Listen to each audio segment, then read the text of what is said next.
1848, that's right.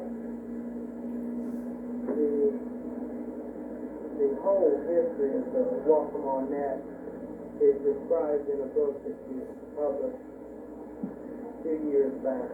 And the name of that book is Musings of a Hermitage. That's right. How many copies of that book have you sold? I sold 23,000 copies. It took about 15 years to do it.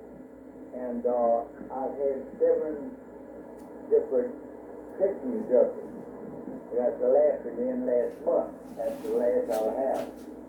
Because at my age, I intend to have those, but my son-in-law told me, don't worry about it. They'll sell better when you're dead anyhow.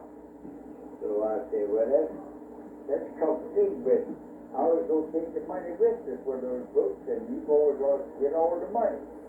And but I went ahead, and now I wish I hadn't, because I haven't died yet, but I've given them a driver's license, and I can't get out and sell my merchant books like I used to. So That's right. I'm not, but as they say, in time there will be more saleable, I guess. I'm very proud of that particular book. I've written another book that you may not have, maybe you have one of them, that are over 5 years later. Now, the Musings of a Hermitage, this is this area written by people who lived in those communities, and poems and some stories. Even your Cake and Avenue too, which I wrote later, is just things out of my life that I didn't want to die just because I passed on. Just things that I thought were worth recording. Incidents and so forth that people seem to enjoy them. About 18 and 20 stories. And they're on various subjects. And I'm very proud of that book. People from over the county, other states, they usually buy them together. So they compliment each other. Speaking of stories, Clarke, I remember a while back that you told me some stories about how your family came here from Marion. Could you describe some of that in a way? Of course, we're talking about going back in time somewhat. Yeah. Well, of course, this house was old when he came down here. This house is 138 years old. And it's here because of the wood of which it was made. That they called it pitch pine. They not only made good lumber out of it, but they made dirt down out of it. And soccer seats, like 12 miles up here. They had 4 turpentine stills. When we came through soccer seat in the wagon on our first trip, I remember that. And they structured that turpentine by many different methods with the trees. There are none of these trees in our woods today. So standing here's what they serve to you. None of them. You can't got a tree to compare these. You go to Baruch's place down here close to Waltham River, you're in the place where they will not disturb. They're there today. But the turpentine dealers were greedy. When they came together, they wanted the right to take the deep pine. Okay, don't cut them too small.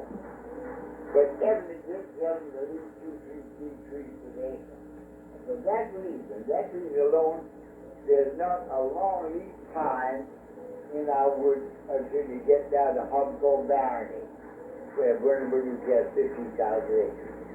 And it's a good thing. They can be reseeded, of course, and they put a few green, just landscaping. But then put them in the woods. You just put them there where people can see what this big time for the look. That and rice are the only 2 things that they give to England. Turpentine and rice and lumber. The aristocrats in this area, the plantation owners and the rice planters, all had different outlets for activities here along the Waltham Neck.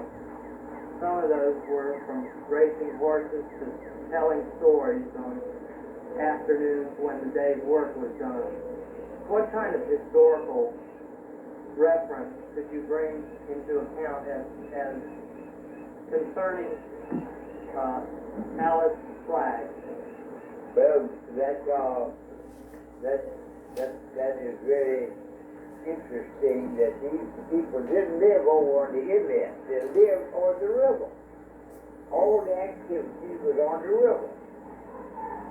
When I was a boy, a steamboat left Georgetown at 7 o'clock every Monday morning going to Conway. It stopped, always stopped at Wichita. They had a passage order maybe, and made some freight. They had to pick up freight.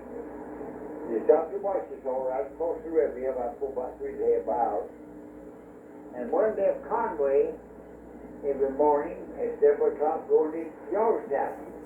So they crossed. Sometimes they met at that landing. Where would be slow down, it was a little further Conway, it was Georgetown.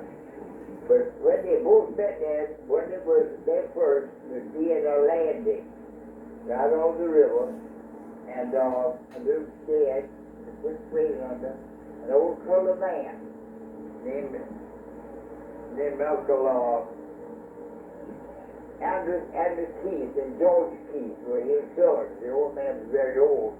They lived in Wichita, and there weren't any white people living there at all. That was the only family living there at my first recollection. If there was ever a big house at Wichita, I never have known it. It belonged to this plantation, see. They lived over here. They made their money planting rice. And the first rice in the United States, 100-pound bag was bought and sold to one of these landowners on the river. And these Europeans wouldn't know what to do with that rice, but the slaves did. And they said, Captain, this area grow rice here. We from Africa, right across the strait from Madagascar, where that rice came from. There'll be no more about rice. And in 2 years, with the help of the slaves, putting the dikes around the rice fields, against the river, putting a gate there, they called it a trunk, to let the water in and out. If they wanted water on the rice, and it's a aquatic plant, they would open that gate at high tide in the river. When they want water off the rice, they'd open the gate at low tide. They have tides in the river here just like you do in the ocean. Although they not as much tide. The ocean backs up to Vineyard Bay, the Vineyard Bay backs up the river. And when the tide goes down, it's later than it is here, maybe an hour or two. We're going to go out to the creek here and see the beautiful view of the inlet in front of the Hermitage. Yeah. And very shortly, we'll also be going to an area called Washington, Yeah. where supposedly there are some Indian graves and archaeology studies being done there. Yeah. So, let's go. Well,